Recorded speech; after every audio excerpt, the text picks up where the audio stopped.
Good morning students, I welcome you all to the science video section. Today now we are going to see about 8th standard science subject unit 2 force and pressure. First we will see about introduction part. Every day you can observe bodies around you. When you are coming to school, you can notice that some of them are moving, some of them are rest. சில ஆப்ஜெக்ட்லாம் move ஆகுது, சில ஆப்ஜெக்ட்லாம் ரெஸ்ட்டில் இருக்குது. இதெல்லாம் நம்ம day to day லைஃப்பில் பார்க்குறது. Okay, what pushes or pulls them, what brings the moving or bodies the rest, what is the effect of these pulls or pushes. All the above questions can be answered by saying just one word, which is force. So ஒரு object வந்து மூவிங்லேருந்து ரெஸ்ட்டுக்கு போகிறதும் next push R புல் பண்ணுறதுனால என்ன effect வருது, இது எல்லாமே என்ன காரணம், ஒரே ஒரு தான், என்ன ஃபோர்ஸ். ஓகே, ஃபோர்ஸால் தான் இந்த ஆப்ஜெக்ட் என்ன ஆகுது, மூவிங்லேருந்து ரெஸ்ட்டுக்கு வருது, ரெஸ்ட்லேருந்து மூவிங்க்கு போகுது, ப்ளஸ் புஷ் ஆர் புல் எல்லாமே ஒன் கைண்ட் ஆஃப் ஃபோர்ஸால் தான் நடக்குது. ஓகேவா. Next, see in your picture, force is an action of push or pull which makes the bodies to move or bring the moving bodies to rest. So ஒரு object move ஆகிறதுக்கும் rest ஆகிறதுக்கும் என்ன ஆகுது, action இது force தான். Okay, அது புஷ்ஷாக இருக்கலாம், அது புல்லாக இருக்கலாம். Okay, the group of students who pull the rope with a greater force will definitely win. யார் ரொம்ப greater force கொடுக்குறாங்களோ அவங்க தான் இந்த டக் ஆஃப் வாரில் என்ன பண்ணுவாங்க, வின் பண்ணுவாங்க. Okay, the winners are applying a greater amount of force. Okay, ரொம்ப greater amount of force கொடுத்தா அவங்க வின் பண்ணுவாங்க அந்த group. Okay, hence the rope moves in the direction of the greater force. எங்கே greater ரொம்ப அதிகமான force இருக்கோ அந்த டைரக்ஷனில் தான் அந்த ரோப் என்ன ஆகும், மூவ் ஆகும். ஓகே, இதெல்லாம் some kind of examples. So opening up a pen, opening a door, kicking a football, making a chapati, etc. All these actions need a force. Okay, இது எல்லாமே செய்கிறதுக்கு நமக்கு என்ன தேவை, ஃபோர்ஸ் தேவை. Okay, next let us see effect of force. Force is that which changes or tends to change. என்ன changes இருக்கலாம்னு பார்த்தீங்கன்னா, the state of rest. State of rest, that means ஒரு ஆப்ஜெக்ட் வந்து ரெஸ்ட்டில் இருக்கலாம். ஓகேவா. Next the state of uniform motion of a body, ஒரு object வந்து மூவிங்லேயும் இருக்கலாம். ஓகே, ரெஸ்ட்டில் தான் இருக்கணும், இல்லை மூவிங்லேயும் இருக்கும். Next the direction of moving body. So அந்த மூவிங்கில் இருக்க ஆப்ஜெக்ட் வந்து சம் டைரக்ஷன் ஃபாலோ பண்ணும். எந்த டைரக்ஷனில் போனதோ அதுதான் வந்து டைரக்ஷன். ஸோ இந்த சேஞ்சஸ்லாம் இருக்கும், ஃபோர்ஸ் இருக்கப்போ இந்த சேஞ்சஸ்லாம் இருக்கும். ஓகேவா. Next the shape of object, அந்த பாடியோட ஆப்ஜெக்ட் வந்து ஷேப் வந்து நம்ம என்ன பண்ணலாம், சேஞ்ச் பண்ணலாம். For example, C in your balloon, this is a spherical shape. அதை நம்ம என்ன பண்ணுறோம், ஓவராக ரொம்ப அப்படியே ப்ரெஸ் பண்ணுறப்ப என்ன ஆகுது, அதோட ஷேப்பும் மாறுது. ஸோ நம்ம வந்து ஃபோர்ஸ் அப்ளை பண்ணும்போது சம் எஃபெக்ட்ஸ் எல்லாம் வெளிவருது. என்னது, ஸ்டேட் ஆஃப் ரெஸ்ட்டில் இருக்கலாம் அந்த ஆப்ஜெக்ட், ஆர் மோஷனில் இருக்கலாம், அது அதோட டைரக்ஷன் சேஞ்ச் ஆகலாம், நெக்ஸ்ட் அதோட ஷேப்பும் சேஞ்ச் பண்ணலாம். ஓகே, இதுதான் effects of force. Okay, next let us see define of force. Pushes and pulls are forms of force. Okay, இது ரெண்டுனால force வந்து நடக்குது. The direction of a force is in the direction in which a push or pull is applied. புஷ்ஷோ புல்லோ அங்கே apply பண்ணனால அங்கே என்ன நமக்கு தேவை, force தேவை. அது ரெண்டே அப்ளை பண்ணோம், நமக்கு என்ன தேவை, ஃபோர்ஸ் தேவை. ஓகேவா. The force is vector quantity. ஏன் வெக்டார் குவான்டிட்டின்னு சொல்கிறோன்னா, which has magnitude and direction, ரெண்டுமே தேவை. மேக்னிடியூட் மீன்ஸ் தட் மீன்ஸ் இங்கிலீஷில் வேல்யூஸ் சொல்லுவாங்க, தமிழ் எண் மதிப்பு, அதோட எண் மதிப்பு சொல்லுவாங்க, எவ்வளோ எண்ணிக்கையில் இருக்குது அதுதான் மேக்னிடியூடு சொல்லுவாங்க. அண்ட் டைரக்ஷன், எந்த டைரக்ஷனில் அது மூவ் ஆகுது. So force is a vector quantity. And speed இதெல்லாம் வந்து டைரக்ஷன் மட்டும்தான் முக்கியம், அதுக்கு வந்து மேக்னிடியூட் தேவையில்லை. ஸோ அந்த ஸ்பீடுக்கெலாம் வந்து ஸ்கேலார் குவான்டிட்டி வரும் ஸ்பீட்லாம். So force is a vector quantity. ஓகேவா, which has magnitude and direction ரெண்டுமே முக்கியம், அதனால் இது வெக்டார் குவான்டிட்டின்னு சொல்கிறோம். It is measured with a unit called newton. நியூட்டனோட சிம்பிள் கேபிட்டல் என் அப்படின்னு சொல்லுவோம். Okay, it is measured in called newton. Okay, அப்போ ஃபோர்ஸோட SI unit newton. This question is very very important to ask for one more questions. So next let us see factors on which a force depends. You have studied the effect of force so far. Now you are going to study the factors on which the effect of a force actually depends. When you play on game, the greater greater the force you apply on a object, greater will be it is effect on it. So ஒரு force நடக்கணும்னா அங்கே என்ன பண்ணணும், நம்ம கிரேட்டராக அந்த force கொடுத்தா தான் அந்த ஆப்ஜெக்ட் என்ன ஆகும், ஈஸியாக மூவ் ஆகும். So just observe the strokes of the bat by a batsman if he want to hit the cricket's ball of the boundary. So அந்த கிரிக்கெட் பால் வந்து பவுண்ட்ரியை ரீச் பண்ணணும்னா நம்ம என்ன பண்ணோம், ஓவர் ஃபோர்ஸ் கொடுத்து அந்த பேட் வந்து அடிக்கணும். அடித்தாதான் அந்த பால் என்ன ஆகும், ரொம்ப ஸ்பீடில் போய் அந்த பவுண்ட்ரியை டச் பண்ணும். ஸோ அங்கே நமக்கு என்ன பண்ணணும், ரொம்ப ஃபோர்ஸ் வந்து ரொம்ப அதிக அளவு கொடுத்தா தான் நம்மளால் அந்த பவுண்ட்ரியை அந்த பால் வந்து ரீச் பண்ண முடியும். ஓகேவா? So the striking force on the ball must be greater. Now the question before you is does it depend on area of impact. So force வந்து டிபெண்ட் ஆகிறதுக்கும் ஏரியாவும் ரொம்ப முக்கியம் அப்படின்னு சொல்கிறாங்க. For example, fix a matrix of sharp pins on a wooden board in rows and columns. ஒரு வுடன் போர்டில் வந்து சம் ஷார்ப் பின் வந்து என்ன பண்ணுறோம், அதில் போட்டு வச்சுருக்கோம்.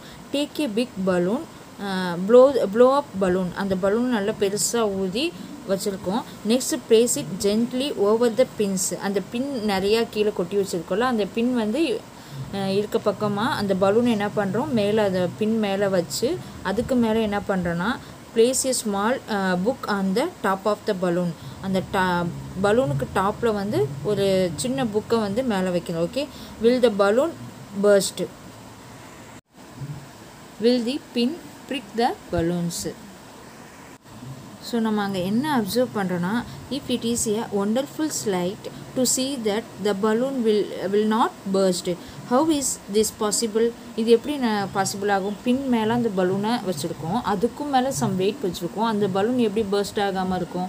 So let us see the reasons. So reason என்னென்னு பார்த்தீங்கன்னா, if you prick the blown up balloon with a single pin, it will burst. என்ன ஆகிரும், ஒரு சிங்கிள் பின் வச்சு நம்ம குத்துனா அந்த பலூன் என்ன ஆயிரும், பர்ஸ்ட் ஆயிரும். But this did not happen even through many more pins where pricking the balloon. நிறைய பின் வச்சு அது மேலே பலூன் வச்சப்போ அந்த பலூன் என்ன ஆகலை, பர்ஸ்ட் ஆகலை. So a single pin produce a large pressure over a small area. ஒரு சின்ன ஏரியாவில் ஒரு சின்ன பின் குத்தும் போது அது என்ன ஆகுது, லார்ஜ் ப்ரெஷரை வந்து கொடுக்கறதுனால அந்த பலூன் என்ன ஆகுது, பர்ஸ்ட் ஆகுது. But when a large number of pins prick a body, நிறைய பின்ஸ் வந்து அந்த பாடி சர்ஃபேஸை வந்து ஆக்குபை பண்ணியிருக்கனால each pin extracts very little pressure அந்த பலூன். ஸோ ஒவ்வொரு பின்னும் சின்ன சின்ன லிட்டில் ப்ரெஷர் தான் கொடுக்கும். ஸோ அந்த பலூன் என்ன ஆகாது, பர்ஸ்ட் ஆகாது. As the applied force get distributed over a large surface of the body. அந்த சர்ஃபேஸ் ஆஃப் த பாடி சர்ஃபேஸில் எப்படி இருக்குது, அந்த நிறைய சர்ஃபேஸை வந்து அந்த பின்ஸ் வந்து ஆக்குபை பண்ணியிருக்கு. ஸோ அந்த பின் குத்தும் போது அந்த பலூன் என்ன ஆகாது, பர்ஸ்ட் ஆகாது. ஏன்னா லிட்டில் ப்ரெஷர் தான் ஒவ்வொரு பின்னு வந்துமே கொடுக்கும். அது ஆனால் வந்து ஒரே பின்னு கொடுக்கும்போது ஒரே இடத்துல லார்ஜ் ப்ரெஷர் உள்ளே போகிறதுனால அந்த பலூன் என்ன ஆகும், பர்ஸ்ட் ஆகும். ஓகேவா? இதுதான் ரீசன். வேணால் நீங்கள் செக் பண்ணி பாருங்கள். we conclude that the effect of a force depends on the magnitude of the force and the area over which it is action. So magnitude means value, எவ்வளோ வேல்யூஸ், எத்தனை பின் நம்ம வச்சுருக்கோம் அதுவும் முக்கியம். Plus area over surface area எவ்வளோ area cover ஆகிருக்கு அதுங்கிறதும் முக்கியம். ஓகேவா? So we conclude that the effect of force depends on the magnitude of the force and the area of the acts. ஓகேவா? ஸோ மேக்னிடியூடும் இம்பார்ட்டன்ட் அண்ட் ஏரியாவும் important. ஓகேவா? Next let us see thrust. The force applied on a surface in a direction perpendicular to the surface. So direction பர்பண்டிகுலராக இருக்கணும். அது என்னன்னு சொல்லுவோம், த்ரஸ்ட்டுன்னு சொல்லுவோம். யூனிட் வந்து newton, capital N. So define thrust, the force applied on a surface in a direction perpendicular to the surface. This question also very very important. Okay. Next let us see pressure. The effect of force can be measured using a physical quantity called pressure. Okay, force வந்து measure பண்ணுறதுக்கு நம்ம use பண்ணுற physical குவான்டிட்டியை தான் என்ன சொல்லுவோம், ப்ரெஷர்னு சொல்லுவோம். It can be defined as the amount of force or thrust acting perpendicularly on a surface of a area 1 square meter of a body. So அந்த ஆப்ஜெக்ட் எப்படி இருக்கும், the amount of force or thrust acting பர்பண்டிகுலராக ஒரு surface ஏரியாவை வந்து cover பண்ணியிருக்கோம். அதுதான் என்னன்னு சொல்லுவோம், ப்ரெஷர்னு சொல்லுவோம். ஓகேவா. Unit of pressure is pascal, capital P A small a PA சொல்லுவாங்க, or newton metre -2. So unit of pressure is Pascal or Newton meter -2. Pressure is equal to thrust or force divided by area. So P is equal to F divided by A. So pressure is equal to force divided by area. This is the formula. Okay va? So pressure depends on two factors. First one is force, thrust. More force, more pressure. நிறைய force கொடுத்தா அங்கே நிறைய pressure இருக்கும். Second area, more area less pressure. நிறைய surface area பெருசாக இருந்துச்சுன்னா நம்ம pressure கொடுக்குறது ரொம்ப கம்மியாக இருக்கும். Okay, can you understand? So ப்ரெஷருக்கு ரெண்டு ஃபேக்டர் முக்கியம், one is force and another one is area. So pressure exerted by a force depends on a magnitude of the force and the area of the contact. So magnitude is very important and area also important. Okay, for example இந்த ட்ரக்கை பார்த்திங்கனாலே தெரியும், இதுக்கு வந்து wheels வந்து நிறையா இருக்கும். ஏன் இதுக்கு வந்து வீல்ஸ் நிறையா இருக்குது அப்படின்னா, இது வீல்ஸ் மீன்ஸ் மேக்னிடியூட் வேல்யூஸ் வந்து அதிகமாக இருக்குது. இந்த வேல்யூஸ் அதிகமாக இருந்தால் தான் நம்ம லெஸ் ப்ரெஷர் கொடுக்க வேண்டியதாக இருக்கும். ப்ளஸ் அது வந்து ஏரியா ஆஃப் த சர்ஃபேஸில் ஒரு கான்டாக்டில் இருக்கும். ஓகேவா. இல்லாட்டினா அது வந்து வீல்ஸ் கம்மியாக இருந்துச்சுன்னா அந்த ட்ரக் எப்படி இருக்கும், சாஞ்சிடும். ஸோ அதை பேலன்ஸ் பண்ணுறதுக்காண்டி என்ன இருக்குது, அங்கே நிறைய வீல்ஸ் வந்து சப்போர்ட்டடாக இருக்குது. Okay, next let us see increasing pressure. In effect of pressure can be increased by increasing the thrust or by decreasing the area of the surface of the body, experimentally the thrust. For example, the axe, nail, knife, injection needle, bullet, etc. All these are having sharp points, edge, so extract a large pressure on a smaller area of the body. So larger pressure கொடுக்கணும் அந்த smaller of the area in order to get the maximum effect of them. It is very difficult to walk on sand, but camel can walk easily on it because they have large padded feet. அதுக்கு feet எப்படி இருக்கும், ரொம்ப large padded-ஆக இருக்கும். So சர்ஃபேஸில் feet ரொம்ப padded-ஆக இருக்கனால அதனால் அந்த சாண்டில் என்ன பண்ண முடியுது, ஈஸியாக வாக் பண்ண முடியுது. which increase the area of the contact. So area of the contact எப்படி இருக்குது, ரொம்ப இன்க்ரீஸாக இருக்குது with the sandy ground.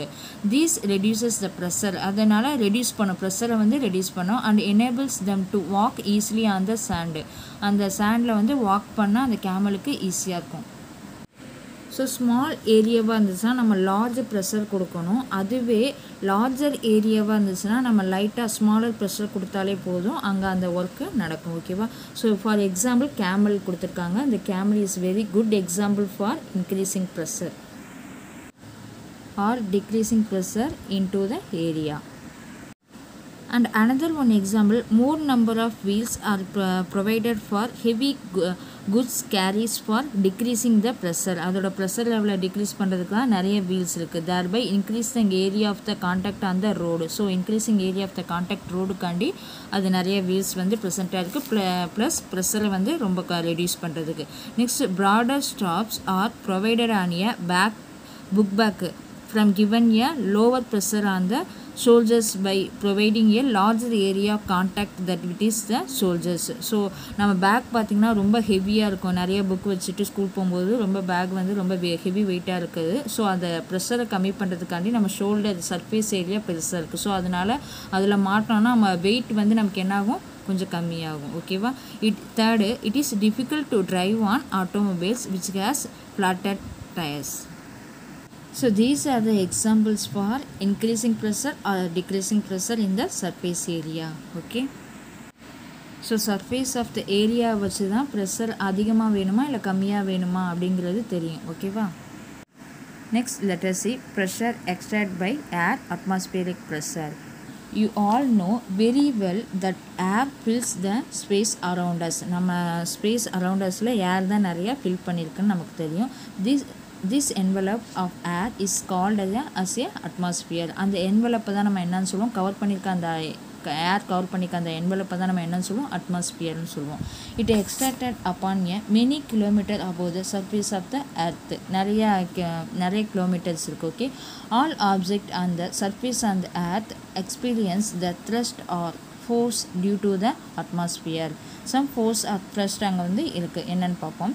The amount of force or weight of the atmospheric air that acts downwards on unit surface area on the surface of the earth is known as a atmospheric pressure.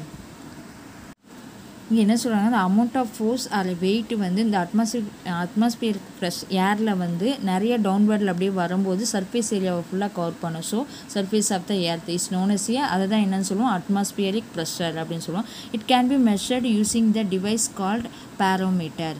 இதை measure பண்ணுறதுக்கு என்ன device use பண்ணுவோம்னா barometer use பண்ணுவோம். The barometer was invented by, யார் invent பண்ணாங்கன்னா டாரிசெலி அப்படிங்கிற scientist வந்து invent பண்ணார். Okay, this question is important, 2 more questions. Okay, I will read it one more time. The amount of force or weight of the atmospheric air that acts downward on the unit surface area of the surface of the earth is known as a atmospheric pressure. It can be measured using a device called barometer. The barometer was invented by Torricelli. Next என்ன சொல்கிறாங்கன்னா, atmospheric pressure decreases with altitude from the surface of the earth. Surface of the எர்த்துக்கு வரும்போது atmospheric pressure என்ன ஆகுது, decrease ஆகுது. Atmospheric pressure can be measured by a height of mercury column. Mercury காலம்லேருந்து measure பண்ணுவாங்க. In a barometer. பேரோமீட்டரில் mercury காலம்னு ஒன்று இருக்கும், அதுலேருந்து என்ன பண்ணுவாங்க, மெஷர் பண்ணுவாங்க. The height of the mercury column denotes the atmospheric pressure at the place at a given time in millimetre of mercury. அங்கே என்ன மென்ஷன் ஆகிருக்கும், மில்லிமீட்டர் ஆஃப் மெர்க்குரின்னு மென்ஷன் ஆகிருக்கும், அதுலேருந்து நம்ம மெஷர் பண்ணுவோம். ஈவன் இஃப் யூ டைட் the tube of a various angles you will see that the level of mercury will not vary. At sea level, the highest of the mercury column is around 76 cm or 760 mm காமிக்கும் எங்க sea level. ஓகேவா? See in your picture, above each location on earth is a column of air that straddles to the top of the atmosphere. இப்போ sea லெவலில் எப்படி இருக்கும் pressure and density எப்படி இருக்கு பார்த்தீங்கன்னா, air pressure and density are higher at sea level because a taller column of air pushes down. Taller column of area வந்து pushes டவுன்லால அங்கே டென்சிட்டியும் and pressure எப்படி இருக்கும், ரொம்ப ஹை லெவலில் இருக்கும். சி லெவலில் ரொம்ப ஹையாக இருக்கும். அதே இது மவுண்டெயின் இந்த மாதிரி ஏரியாவில் பார்த்தீங்கன்னா air pressure and density are lower at a high altitude because a shorter column of air pushes down. Shorter ரொம்ப சீக்கிரமாகவே அந்த புஷஸ் இருக்கனால அது என்னாகும், அங்கே ப்ரெஷர் அண்ட் டென்சிட்டி ரொம்ப லோவாக இருக்கும். பட் சி லெவலில் ரொம்ப அதிகமாக இருக்கனால, ஹைட் அதிகமாக இருக்கனால என்னாகும், ப்ரெஷர் அண்ட் டென்சிட்டி ரொம்ப அதிகமாக இருக்கும். ஸோ சி லெவலில் லாங்கர் காலம் இருக்கும் அண்ட் மவுண்டெயின் இந்த மாதிரி ஏரியாலாம் ஷார்ட்டர் காலம் இருக்கும். அதனால் ப்ரெஷரும் அண்ட் டென்சிட்டியோட லெவல் வந்து என்னாகும், சேஞ்ச் ஆகும். ஓகே, ஸோ இங்கே என்ன சொல்கிறாங்கன்னா, the pressure extracted by this mercury column is considered at the pressure of magnitude 1 atmosphere. அதுதான் என்னன்னு சொல்லுவோம், 1 ATM அப்படின்னு சொல்லுவோம். Okay, 1 atmospheric pressure is equal to 1 ATM is equal to pressure extracted by the mercury column of height 76 cm into the barometer is equal to 1.01 into 10 power 5 Newton meter minus 2. Is the SI system 1 ATM is equal to 1 lakh Pascal approximately 1 lakh Pascal இருக்கும். எது 1 ATM. Okay, 1 ATM எதுக்கு ஈக்குவலாக இருக்கும், 1 lakh பாஸ்கலுக்கு ஈக்குவலாக இருக்கும். SI unit of atmospheric pressure is newton metre minus 2. So atmospheric ப்ரெஷரோட unit என்னன்னு கேட்டிங்கன்னா newton metre minus 2 of pascal. So see in your picture, this is a barometer device. Okay, இதுதான் வந்து அட்மாஸ்பியரிக் ப்ரெஷரை வந்து மெஷர் பண்ண நமக்கு யூஸ் ஆகுறது. Next, do it some activity. Okay, take a conical flask, take a well boiled egg. After removing its cell, அதோட ஓடெல்லாம் remove பண்ணிட்டு அந்த எக் நல்லா பாயில் பண்ணி வச்சுருக்கோம். Okay, place the egg on the mouth of the flask. அந்த ஃப்ளாஸ்கோட மவுத்தில் அந்த எக்கை place பண்ணிட்டோம். It will not enter to the flask. என்ன ஆகுது, என்டர் டு த ஃப்ளாஸ்க், உள்ளே என்டர் ஆகாது. Next the take a piece of paper, ஒரு பேப்பரை எடுத்துட்டோம், burn it and drop it inside the flask.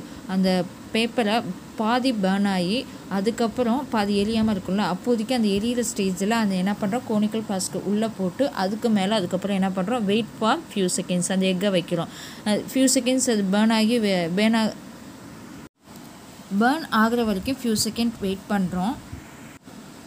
Let it burn fully, அந்த paper ஃபுல்லாக burn ஆன பிறகு now keep the egg on the mouth, அந்த திருப்பி அந்த எக் எடுத்து அந்த மவுத் மேலே ஃப்ளாஸ்க் மவுத் மேலே வைக்கிறோம். Wait for a few minutes, கொஞ்சம் நேரம் வெயிட் பண்ணோன்னே வாட் டிட் யூ அப்சர்வ், என்ன அப்சர்வ் பண்ணுறீங்க அப்படின்னு பார்த்தா என்ன நமக்கு இதுலேருந்து தெரியுதுன்னா, the egg placed at the mouth of the flask get compressed and it is fall in to the flask due to the atmospheric pressure. Atmosphere ப்ரெஷர்னால் கம்ப்ரெஸ் ஆகி அந்த எக்கு அங்கேயே ப்ரெசென்ட் ஆயிடுச்சு. ஸோ அது ரீசன் என்னென்னு பார்த்தீங்கன்னா, when the paper is burning in the flask, the oxygen present in the air inside the conical flask, oxygen present ஆயிருக்கும். It is used up to the combustion, எரியறதுக்கு அந்த oxygen use ஆகும். ஓகேவா, this reduces the pressure of the air in the flask. So ப்ரெஷரை reduce பண்ணுறதுக்காண்டி அந்த ஏர் வந்து ஃப்ளாஸ்கில் இருக்குது. the air is the atmospheric tends to occupy the low pressure region in the flask. அது எரிஞ்சோடனே low pressure ஆயிடுச்சு. So it is rushes through the mouth on the flask. These pushes the egg, எக்கை வந்து push பண்ணுது into the flask. Eventually the egg fall down the bottom of the flask. So பாட்டமில் இருக்க அந்த egg வந்து மேலே இருக்க அந்த எக்கு வந்து பாட்டமில் வந்து ஃபால் ஆகி கீழே விழுந்துருது. ஓகேவா, பேர்ன் ஆகிறதுனால அட்மாஸ்பியர் ப்ரெஷரை வந்து அங்கே ரெடியூஸ் பண்ணுறனால எக்கு விழுகாமல் இருந்தது.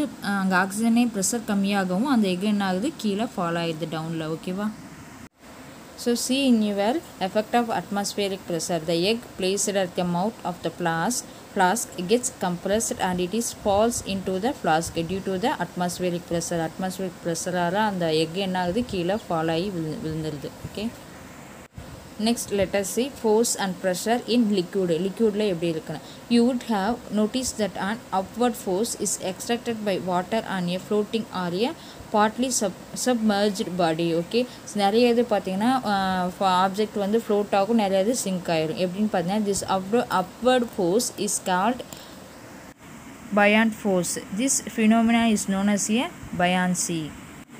This force is not only extracted by liquid but it also gasல, liquidல மட்டும் இல்லை gasல நடக்கும். This upward force decide whether an object with a sink or float, அந்த ஆப்ஜெக்ட் வந்து மேலே மிதக்கணுமா இல்லை கீழே உள்ள சிங்க் ஆகணுமா அப்படிங்கிறத யார் டிசைட் பண்ணுவா, அந்த buoyant force தான் டிசைட் பண்ணும். if the weight of the object is less than the upward force விட ரொம்ப லெஸ் வெயிட்டாக அந்த ஆப்ஜெக்ட் இருந்துச்சுன்னா அந்த ஆப்ஜெக்ட் என்ன ஆகும், ஃப்ளோட் ஆகும். then the object will float. okay, if not it will sink. So upward ஃபோர்ஸை விட அந்த ஆப்ஜெக்ட் வந்து வெயிட்டாக இருந்துச்சுன்னா அது என்ன ஆகும், கீழே சிங்க் ஆகிடும். ஓகே, அப்வர்ட் ஃபோர்ஸ் தான் அந்த ஆப்ஜெக்ட் வந்து ஃப்ளோட் ஆகணுமா அது சிங்க் ஆகணுமான்னு டிசைட் பண்ணுறது. Okay, see in your picture, weight, அது வெயிட்டை பொறுத்து அந்த ஃப்ளோட்டாக இல்லை சிங்க் ஆகிறது தான் அந்த buoyant force. அதுதான் buoyant force, that means upward force. okay, force is liquid buoyant force of a liquid. An upward force is extended by a water on a floating or a partly submerged body. This upward force is called buoyant force. This question is very very important one. okay, இது வந்து லிக்விடில் மட்டும் இல்லை gaseous ஸ்டேட்லேயும் இது மாதிரி நடக்கும். Okay, so pressure exerted by liquid do not have a definite shape. லிக்விடுக்கு வந்து ஒரு definite shape கிடையாது. நம்ம எந்த வெசலில் போடுறோமோ அதுதான் அதோட ஷேப்புன்னு சொல்லுவோம். the force acting on unit area of the surface on which the liquid is placed is called the static pressure of the liquid. So liquid exert a pressure not only on the basis of the container vessel in which they are kept but also on the side walls. So liquid எப்போதும் அந்த container R வெசல்ஸோட base வச்சு தான் நம்ம calculate பண்ணுவோம். But அதுவும் இல்லாமல் side வால்ஸில் இருக்கிறதையும் நம்ம இங்கே வந்து பார்க்குறோம். ஓகேவா, the pressure exerted by a liquid depends on the depth on the point of observation considered in it. அந்த பாயிண்ட்டையும் கன்சிடர் பண்ணுறது சைட் வால்ஸ் இதையும். see in your picture, pressure வந்து exerted by liquid. An instrument used to measure the difference in the liquid pressure is called manometer. Different liquid ப்ரெஷரை வந்து எதை வச்சு measure பண்ணுவோம், manometer வச்சு மெஷர் பண்ணுவோம். You can measure the pressure of fluid enclosed in a definite container using the manometer. இந்த மாதிரி மேனோமீட்டரில் போட்டு யூடியூப் மேனோமீட்டர் இது டிரான்ஸ்மிஷன் ஃப்ளூட் இருக்கும், மேனோமீட்டர் ஃப்ளூட் இங்கே இருக்கும் மெட்டீரியலில். அதை வச்சு எவ்வளோ அந்த லிக்விட் வந்து அப்வர்ட் சைடு இதில் லிக்விட் வந்து மூவ் ஆகிருக்கோ அதை வச்சு அதோட வேல்யூ வந்து ப்ரெஷர் வந்து மென்ஷன் பண்ணுவாங்க. Okay, this is a pressure exerted by liquid U-tube nanometer. Okay, இதை வச்சு தான் இந்த மாதிரி தான் மெஷர் பண்ணுவாங்க ப்ரெஷரை இன் லிக்விடில். Next, pressure exerted by a liquid on the base of the container depends upon the height of the liquid column. So அது ஹைட்டை வச்சு அந்த லிக்விட் காலம் வந்து பார்ப்பாங்க, கண்டெய்னரில் உள்ள ஹைட்டை வச்சு. ஓகேவா? Next, you have already studied that the atmospheric pressure is measured in the terms of height of a mercury column in a barometer. உங்களுக்கு ஏற்கனவே தெரியும் பேரோமீட்டர், மெர்க்குரி காலம் ஆஃப் பேரோமீட்டரில் அது ஹைட், அந்த ஹைட்லேருந்து அதை வந்து மெஷர் பண்ணுவாங்க ப்ரெஷர்னு தெரியும். Liquid exert the same pressure in all direction at a given depth. லிக்விடோட ப்ரெஷர் வந்து சேம் டைரக்ஷனில் தான் இருக்கும், சேம் ப்ரெஷர் இன் ஆல் டைரக்ஷன்லேயும் சேம் ப்ரெஷராக தான் இருக்கும். Next, third one, liquid pressure varies with the depth. Liquid pressure வந்து நிறைய வந்து டெப்த்தில் வந்து வேரியேஷன் ஆகும். ஓகே, ஸோ சம் எக்ஸாம்பிள் கொடுத்துருக்காங்க. First let us see. Take a plastic bottle, punch 3 holes on the sides on the same height from the base. Baseலேருந்து same ஹைட்டில் 3 holes போடணும். ஓகேவா?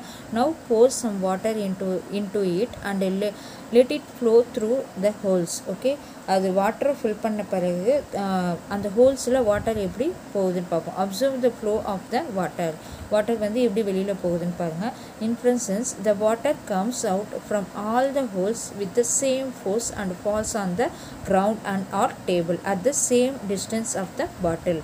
அந்த என்ன ஆகுது, அந்த வாட்டர் வந்து கம்ஸ் அவுட் ஆல் த ஹோல்ஸ்லையும் with the same force and same fall, ஒரே ஃபோர்ஸில் ஒரே ஃபால் ஆகுது, கீழே ஒரே சேம் டைமில் வந்து கீழே விழுகுது. ஓகே, கிரவுண்ட் ஆர் டேபிளில் at the same distance also same, every thing is a same. Okay, reason என்னன்னு பார்த்தீங்கன்னா, this activity conforms the liquid exert the same pressure in all the direction. So பேஸில் same pressure இருக்கும் but all the directions. Okay, at the given depth in the container, given depth வரையுமே அந்த கண்டெய்னரில் எப்படி இருக்கும், same pressure தான் இருக்கும் in all directions. Okay, so ஒரே ஹைட்டில் நம்ம ஹோல்ஸ் போட்டால் அதோட ப்ரெஷர் எப்படி இருக்கும், சேமாக தான் இருக்கும். Next let us see activity 3.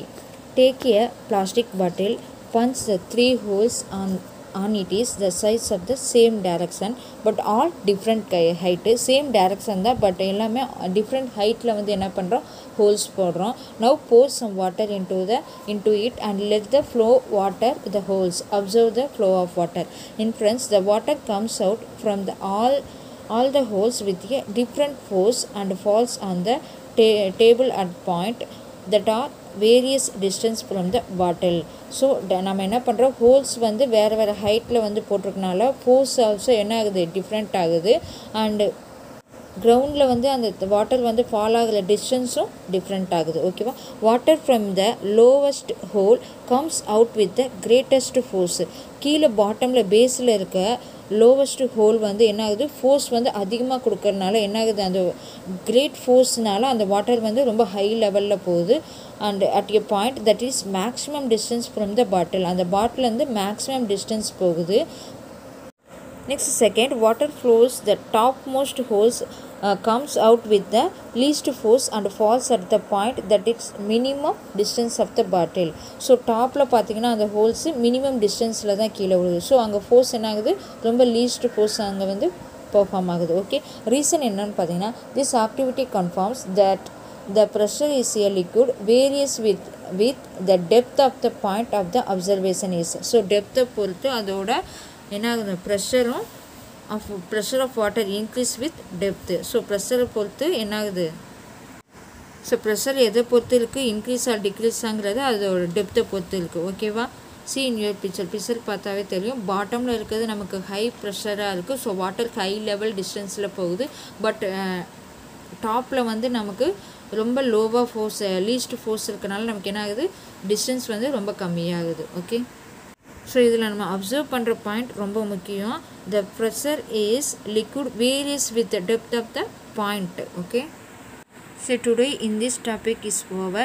Next topic I will send you later. Thank you.